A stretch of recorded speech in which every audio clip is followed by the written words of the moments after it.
Police framed a library janitor for drugs, but security footage made the whole court rise and applaud. "Don't worry, Mr. Carson. It's just a misunderstanding," the officer said with a smirk, as he twisted the cuffs tighter than they needed to be. Funny how misunderstandings only seemed to happen to men who looked like me. The air inside the small break room of Eastwood Public Library still smelled of coffee and lemon-scented disinfectant.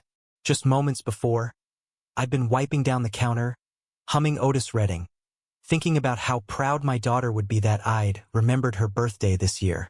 And now I was being shoved against the vending machine like some corner store thug. Marcus Carson, 62 years old, father of 3, Vietnam vet, janitor for 18 damn years, was being arrested for possession of narcotics. Narcotics. Like I even knew what fentanyl looked like.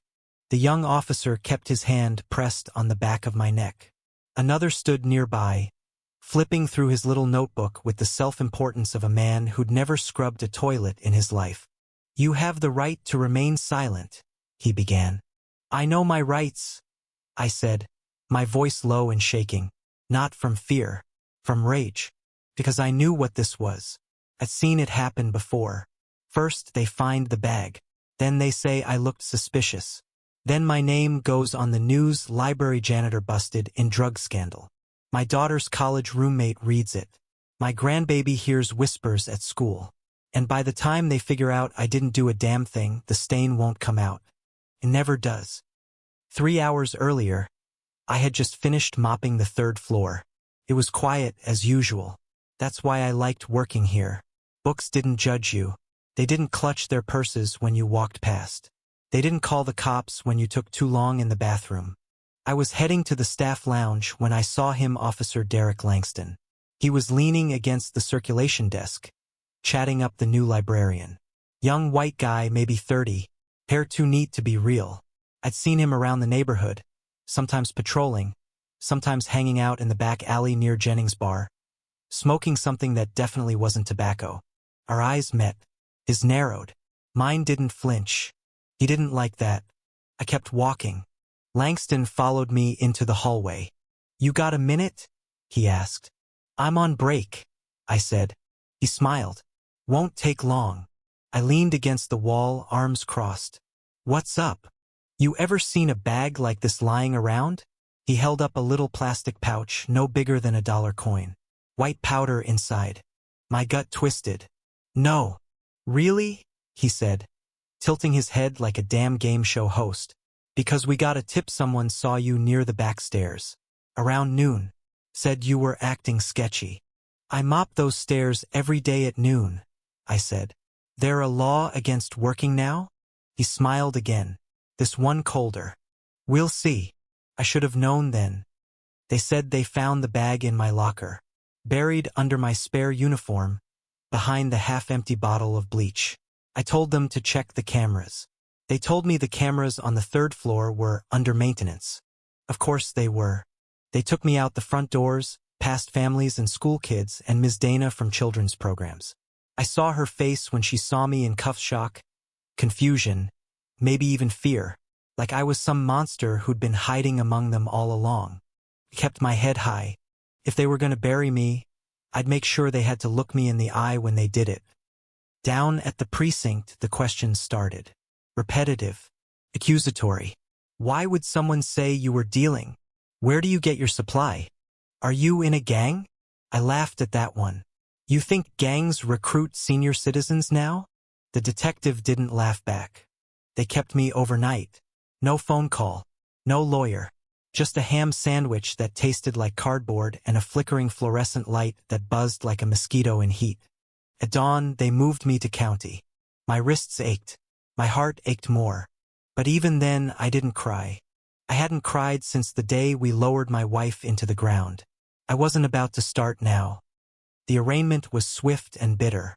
I stood in front of the judge in an orange jumpsuit, the smell of bleach still clinging to my skin. The prosecutor, a young woman in high heels and blood-red lipstick, listed the charges like they were items on a grocery list. Possession with intent to distribute. Tampering with evidence. Resisting arrest. "Not guilty," I said, my voice loud and clear. The courtroom was half empty, but the people who were there stared at me like they already knew the ending. Only one person met my eyes, Claire. My daughter. She sat in the back, hands folded, jaw tight. She'd flown in from Chicago that morning, left her job, her kid, her life just to be there. After the hearing, she met me in the hallway. "You didn't do this," she said, without a hint of doubt. "No, baby, I didn't." She nodded once. "Then we'll prove it." Claire moved fast. She always had. Sharp as a tack since she was 10. She started digging, asked questions, requested the building's security footage. Most of it, they said, was unavailable. But not all. The break room where I'd gone after cleaning. The hallway. The stairwell. She sat up for 3 nights straight, going frame by frame. She found something. "Dad," she whispered. Laptop open between us during visitation. "Look." On screen, Officer Langston. At 11:47 a.m., walking into the janitor's closet. Alone. He wasn't supposed to be there, and in his hand barely visible was the same small plastic pouch. She showed it to a friend of hers at the DA's office. Discreetly, carefully. Within 48 hours, the case was collapsing like a house made of wet paper. The courtroom was packed the day the footage was shown. The judge, a stern-looking black woman with eyes like fire, adjusted her glasses as Claire queued up the video. There he was, Langston, entering my space, unzipping my duffel, planting the evidence. Gasps echoed around the room. A juror covered her mouth. Langston tried to speak, tried to say the footage was doctored. But it wasn't. They had metadata, timestamp logs, multiple camera angles. It was real. And so was the sound of truth, rising like thunder through the courtroom applause. Not just from Claire. Not just from the people who believed in me. From everyone. Even the judge. She didn't stop them. Didn't want to. And for the first time in a long time, I let myself cry. They cleared the charges before the sun had even set. The same judge who presided over my arraignment, now with a different tone, looked me in the eye and said, "Mr. Carson, on behalf of the court, I apologize for what you've been through." I didn't know whether to nod or weep. Instead, I said what my mama taught me to always say, "Thank you, Your Honor." But no apology could erase the stain. No courtroom gesture could fix what had been broken. The cameras were gone, but the eyes still followed me. I walked out of the courthouse that day a free man, but I wasn't whole. Claire refused to let it go. "Dad, this isn't over," she said as we sat in her rented car, silence pressing between us. "He tried to destroy you. We're not walking away from this like nothing happened." "I don't want vengeance," I murmured. "It's not vengeance. It's justice." Her voice cracked slightly, and for the first time since this began, I saw her pain. The sleepless nights. The fear. The fury. Not just for what happened to me, but what it said about the world she was raising her son in. Claire called a civil rights lawyer the next day. Her name was Gloria Rains. Short, silver-haired, and sharp as a broken bottle. "This isn't just a case," Gloria said during our first meeting. "This is a pattern. Officer Langston's got 5 complaints filed against him, 3 by black men. All mysteriously dismissed." She leaned forward, tapping a folder. "But this time we have proof. Video, dates, lies. It's airtight." I stared at the folder like it might bite me. "I just want to go back to work." Gloria shook her head. "You go back to work now, and they'll pretend this never happened. You'll be a footnote in someone's memory. You deserve more than that." Claire nodded. "We're suing the city." I didn't say anything, but deep down I knew they were right. The suit hit the news 2 weeks later. Former library janitor sues police after fabricated drug arrest. The headlines came fast. Local reporters started calling. Then national ones. People sent letters. Some from the neighborhood. Some from across the country. "I saw your story on TV. My brother went through something similar. Thank you for standing up. You give me hope." And just like that, the man they tried to bury became the man people looked to. But not everyone was clapping. The library placed me on extended leave. They said it was for my own safety. Said they needed time to rebuild community trust. That burned. Trust? I'd worked there for almost 2 decades. I cleaned up their broken toilets, fixed their heaters, covered for lazy interns. And now I was the liability? I sat at home, watching the clock tick like a judge's gavel, watching my hands twitch from habit, wishing I had something to clean. Claire wouldn't let me sulk. She brought over her son, Elijah, only 7, full of questions. "Grandpa, why did the police lie about you?" I swallowed hard. "They made a mistake, baby." "But that's not fair." "No, it's not." He thought for a second, then said, "Are you going to tell them to say sorry?" I looked at Claire, who just smiled softly. "Something like that." The city tried to settle. A quiet offer. Enough to buy a house, maybe 2. Gloria called it hush money. "If you take it," she said, "they seal the records. Nobody learns what happened. Langston keeps his job. The system keeps moving." I didn't need time to think. No. That was the day I became dangerous, not because I had power, but because I finally understood how much they feared someone like me standing upright. Not loud, not angry, just unbroken. The trial began 5 months later. Gloria laid it out with the precision of a surgeon. She showed the footage again. She walked the jury through every second of the arrest. She played clips of Langston's body cam where he discovered the drugs with suspicious timing and no prior search warrant. Langston took the stand. He smirked, said he'd gotten a tip from a reliable source. "Who was the source?" Gloria asked. He paused. "Anonymous." Gloria raised her eyebrows. "No name, no written report, no audio recording." He squirmed. "No, ma'am. Do you often act on anonymous tips without verification?" He looked to the judge. "I thought it was credible. Because the man accused was black?" Objection. Overruled. Langston clenched his jaw. He didn't answer. The courtroom was silent. We brought in character witnesses, librarians, parents, even a few local police officers. "He's a quiet man, never gave anyone trouble. He showed up early, stayed late. My kids loved him. He gave them stickers every Friday." When Claire took the stand, her voice never wavered. "My father's only crime was being a black man in a city that didn't believe someone like him could be innocent." That line made headlines. I watched her from the bench, pride swelling so wide it hurt. During closing arguments, Gloria said something I'll never forget. "We are not here because Marcus Carson broke the law.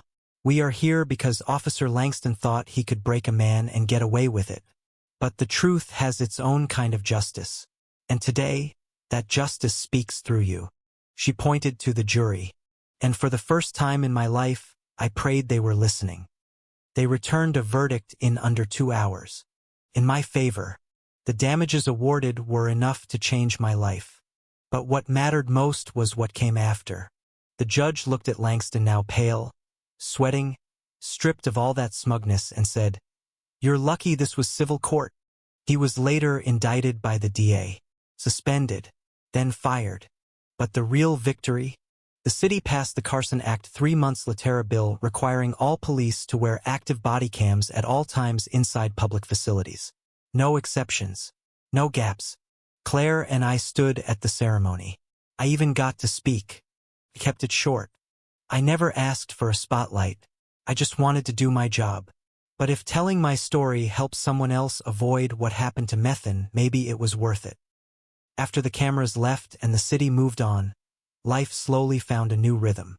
The library called, said they wanted me back. I declined. Not out of bitterness. Just peace. I started volunteering at a literacy center downtown. Kids and adults learning to read, learning to write. Real folks. Folks like me. They didn't care about courtrooms or headlines. They just wanted someone to listen. I could do that. One night, as I was locking up, Elijah tugged at my coat. "Grandpa." "Yeah, buddy? Can you tell me the story again? The one where you beat the police?" I knelt beside him, smiled. I didn't beat anyone. I just told the truth. He nodded. Then the truth is strong. I looked up at the stars. Yes, I said softly. It is. Some wounds don't bleed. They linger silent, invisible, whispering reminders that something was taken from you. Even after justice had been served, the damage followed me like a shadow. I'd become something I never intended to be. A symbol, a headline, a face for people to pin their outrage to. Every week, someone called asking me to speak colleges, podcasts, civil rights panels. Your voice matters, they said, and maybe it did. But I was tired of being heard for my pain.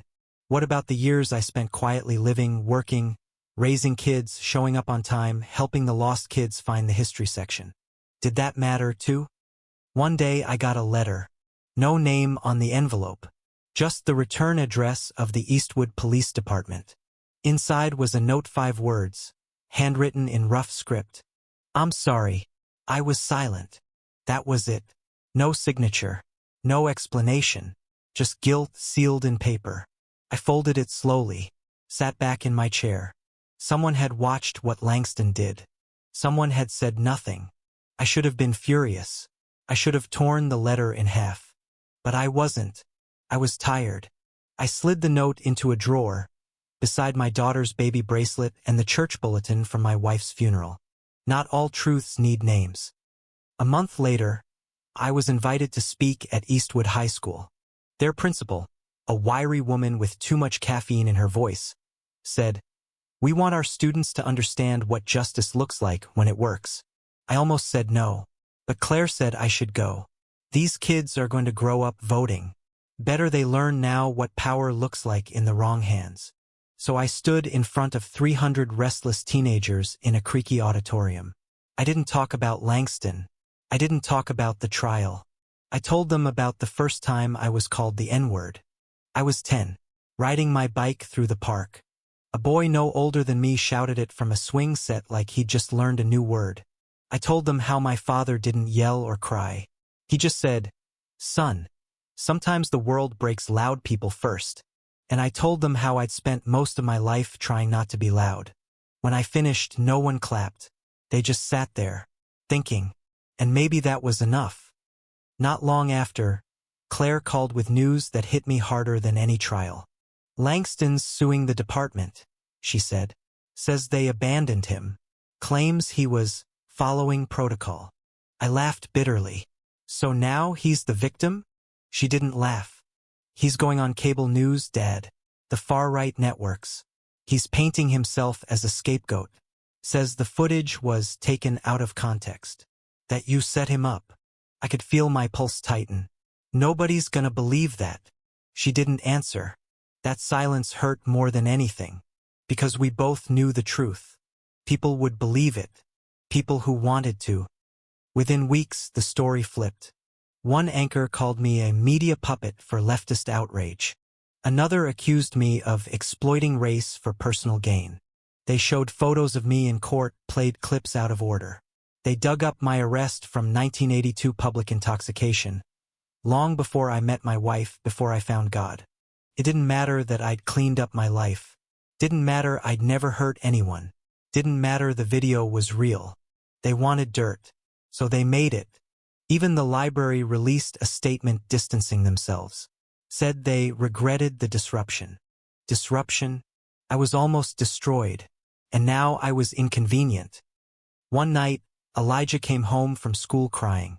"Someone said you were bad," he sniffled. "Said you lied." Claire held him tight. I sat quietly, hands folded. What could I say? That the world was broken? That some people would rather believe in lies than justice? That sometimes you can prove the truth and still be doubted? Instead, I knelt beside him and said, "Do you believe I'm bad?" He shook his head violently. "No, you're my hero." I smiled. Then that's all that matters. But deep down, it wasn't. I didn't want to be a hero. I wanted to be free. Free from the eyes, the whispers, the pressure to represent more than myself. I missed the quiet hum of the library, the smell of old pages, the comfort of routines. One evening, I returned not to work, just to walk. No one stopped me. No one greeted me. I wandered to the third floor, where it all started. The hallway still looked the same. Same gray carpet. Same humming light over the stairwell. I leaned against the wall and closed my eyes. I stayed like that for 10 minutes. Then I left. Weeks passed. One morning, I found Claire sitting on my porch with a folder in her lap and fire in her eyes. "They're starting a community review board," she said. "Independent oversight of local police. Civilian run. No badges, no titles. Just truth. And you want me to join?" "No," she said. "I want you to chair it." I opened the folder. Guidelines, sign-up forms, community names. I shook my head slowly. "I'm not a politician." "You're not supposed to be," she said. "You're what comes after them." So I said yes. Not for me. For Elijah. For every janitor, bus driver, lunch lady, and night shift worker who got blamed first and believed last.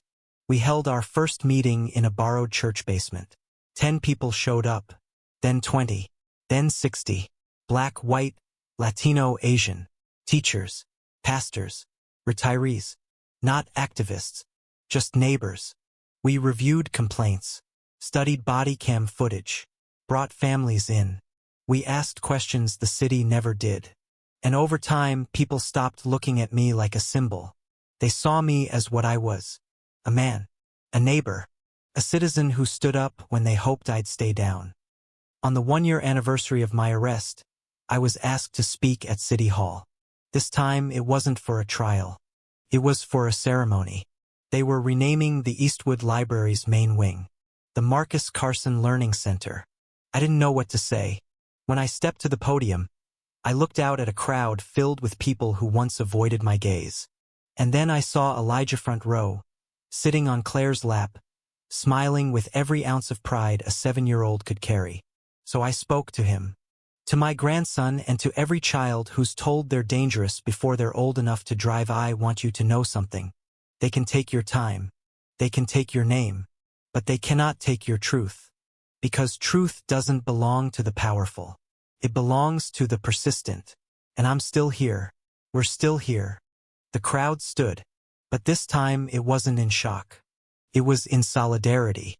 A few weeks after the dedication, I got a phone call from an unknown number. Normally, I would have let it ring. But something in my chest told me to answer. "Mr. Carson?" the voice asked. "Yes." A pause. Then a breath. "This is Officer Darren Reyes. I used to work with Langston." I didn't speak. 2 was the one who saw the footage first. Before it went public. I knew something was wrong. I didn't say anything. Another pause. Longer this time. Almost like he hoped I'd hang up. "I just wanted you to know. I'm not proud of it. I should have spoken up." I didn't know what to say. So I asked, "Why didn't you?" He hesitated. Then he said something I'd heard before, but never quite this honestly. "Because I was afraid of losing everything. But you lost everything and still stood up. You made me realize I was protecting a lie." That hit deep. "I'm sorry," he said again. "Truly. If there's ever anything I can do." "There is," I said. He waited. "Be better. Not loud. Not dramatic. Just better." Click. I never heard from him again. But I think that's all that needed to be said. The world didn't change overnight. Langston appealed his firing, sued the department twice, joined a podcast circuit that fed him adoring fans and conspiracy theorists. He never apologized. Not once. But I didn't need him to. Because something bigger was happening quietly, steadily. The community changed. The review board uncovered dozens of mishandled complaints cases buried, dismissed, accidentally deleted. Families who thought no one believed them finally had a place to speak. Cops started wearing their body cams with pride, not fear. Some even asked to meet with us directly. "I became a cop to protect people like Mr. Carson," one rookie said. "But I forgot that meant protecting them from us too." I found healing in small things. Teaching Elijah how to change a flat tire. Volunteering at the library I once cleaned. Cooking again real food, not microwave dinners. Some nights I'd walk the streets of Eastwood just to remind myself, this is still home. They didn't take that from me.